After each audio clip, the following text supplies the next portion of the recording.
Well, it took me 22 years, but I finally watched Shrek. And now, I want to talk about it. Let's start with a story recap. It starts off with a traditional fairy tale intro, but it shifts hard when it's revealed that Shrek uses the pages of the storybook as toilet paper. Shrek bursts out of his outhouse, and our ears are blessed with. And then we are shown a montage of Shrek's daily routine. Unfortunately, there are some townsmen who want to capture Shrek for some reward money. Shrek easily scares them off and finds a poster offering money for fairy tale creatures. It appears our top tier villain, Lord Farquaad, is relocating all the fairy tale creatures for some reason. And wait. The three bears? Wow, they must go through a lot between Shrek and the Last Wish. Anyway, we are introduced to Talking Donkey, who manages to escape and winds up with Shrek. On my first watch through, I found Donkey just as annoying as Shrek did, but he definitely becomes more enduring as you better understand him, and especially after a few key scenes, which I will get to. Donkey isn't the only one who Shrek has to deal with. Apparently, all of the fairy tale people wind up in Shrek's swamp.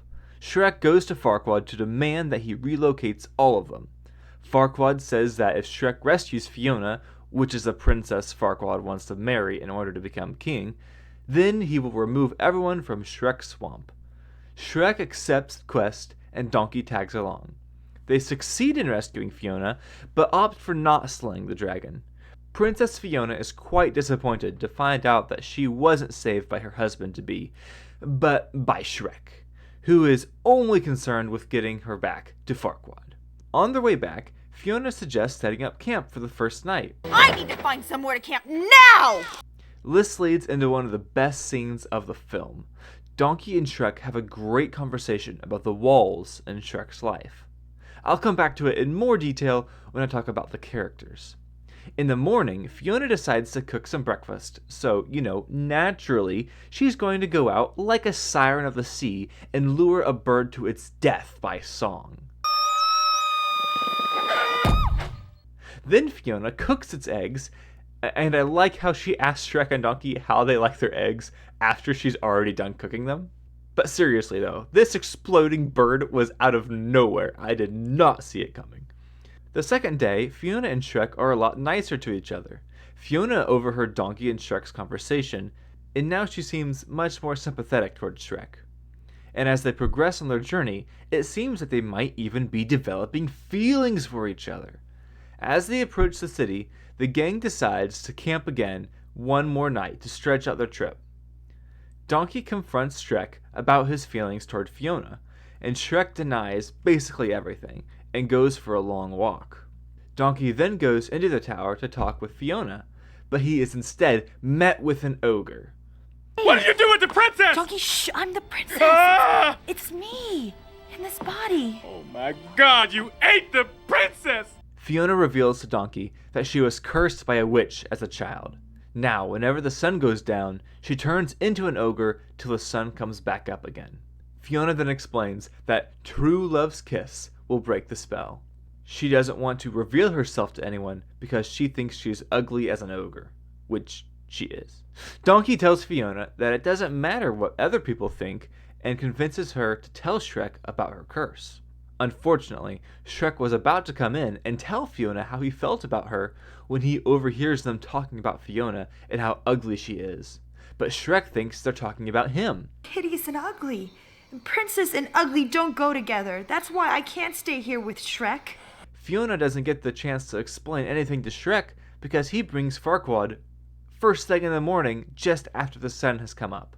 Shrek is upset at Fiona and Donkey even though he gets the swamp back. Fiona is mad at Shrek even though she gets to marry Farquaad and rid herself of the curse, and Donkey is left all alone.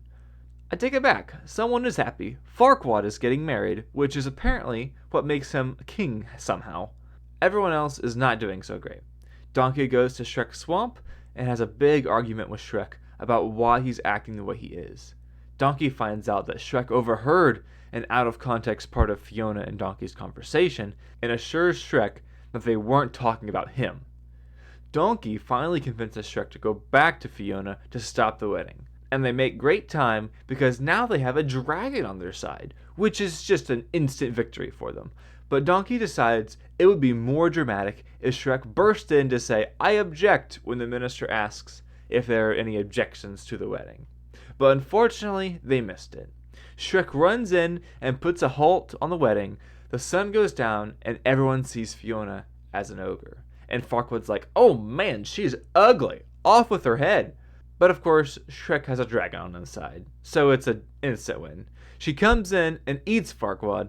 Fiona and Shrek kiss, and now Fiona is permanently cursed to being an ogre for the rest of her life. A big musical number ensues at the wedding, and that is the end. Shrek's plot is relatively simple.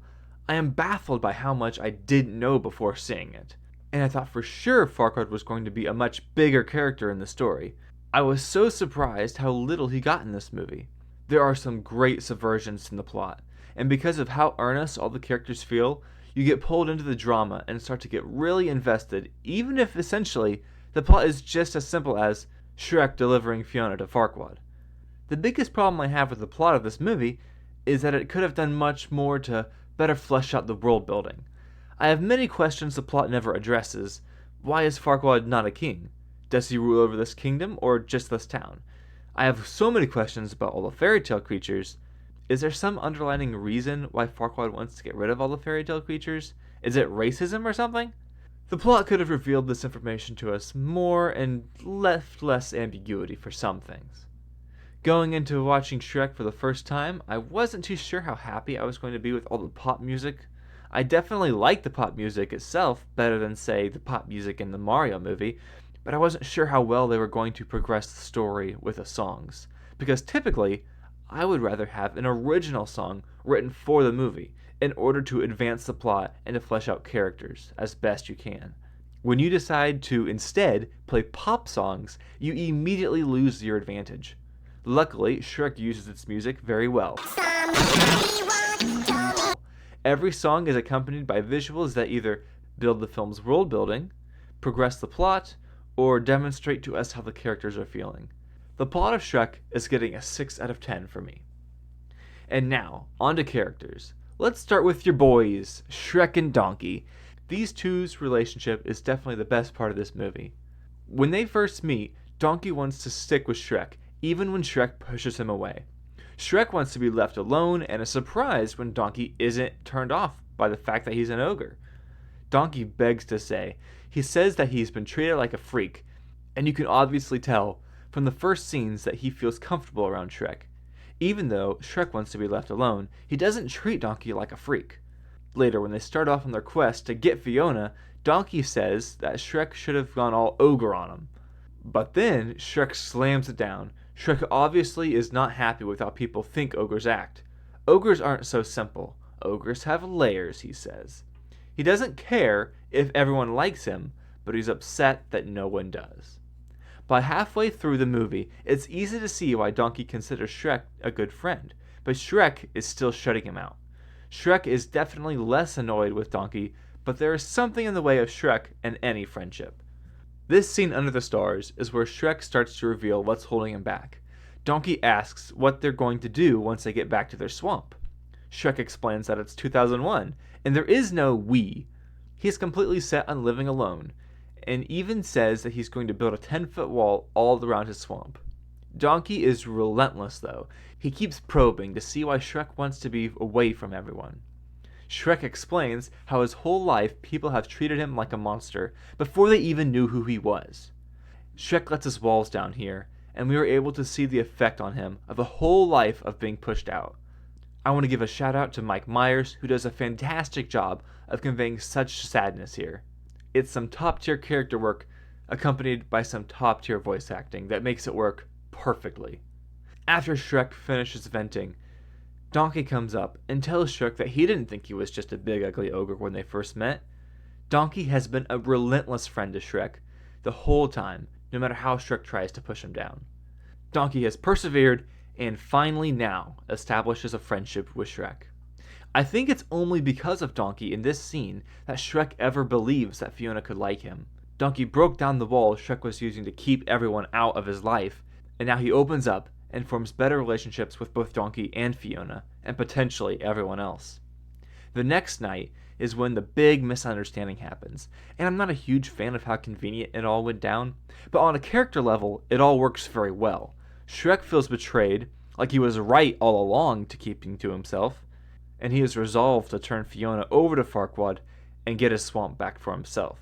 But of course, Donkey comes back and talks to Shrek again.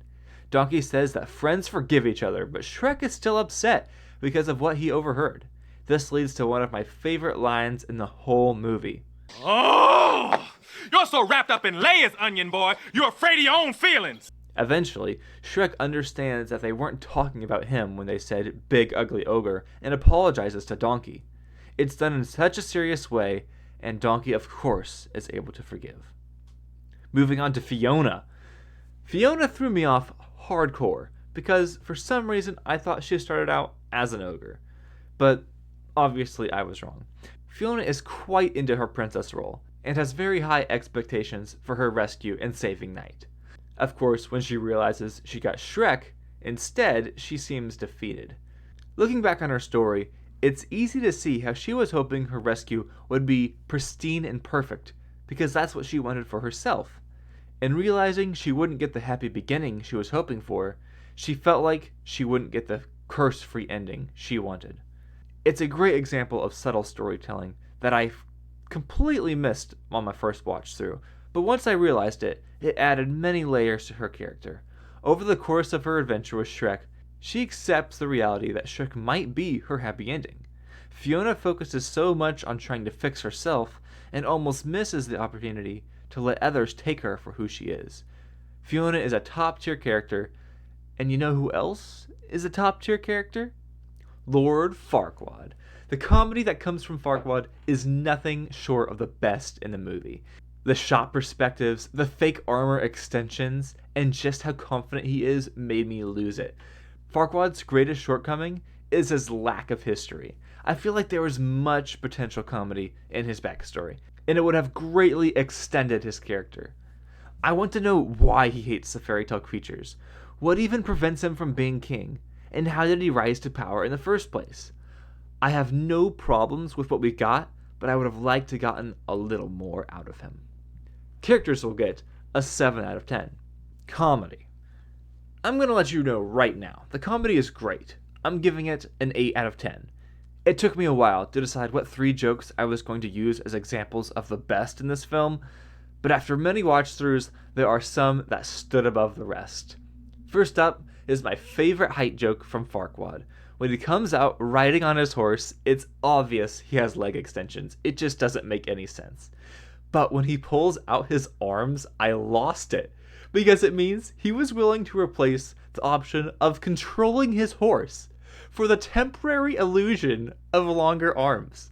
I never saw it coming, so I was so focused on the legs, it didn't make sense to me that he would sacrifice the ability to control and steer his horse.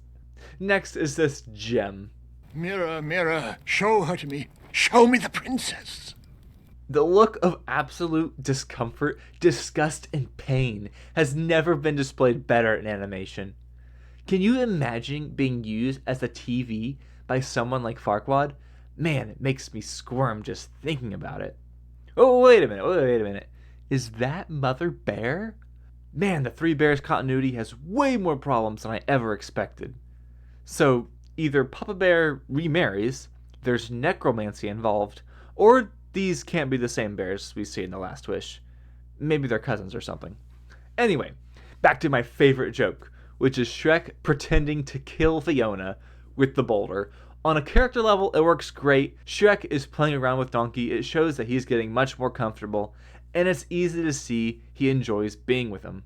It works wonderfully for me because I did not see it coming. Never in 1,000 years would I imagine there was going to be a joke about Shrek killing someone by starving them to death. It's a 10 out of 10 joke. I completely understand why Shrek is so popular. It definitely broke many of the classic storytelling tropes in other animated movies. Did it deserve the best animated feature instead of Monsters, Inc.? No, not at all.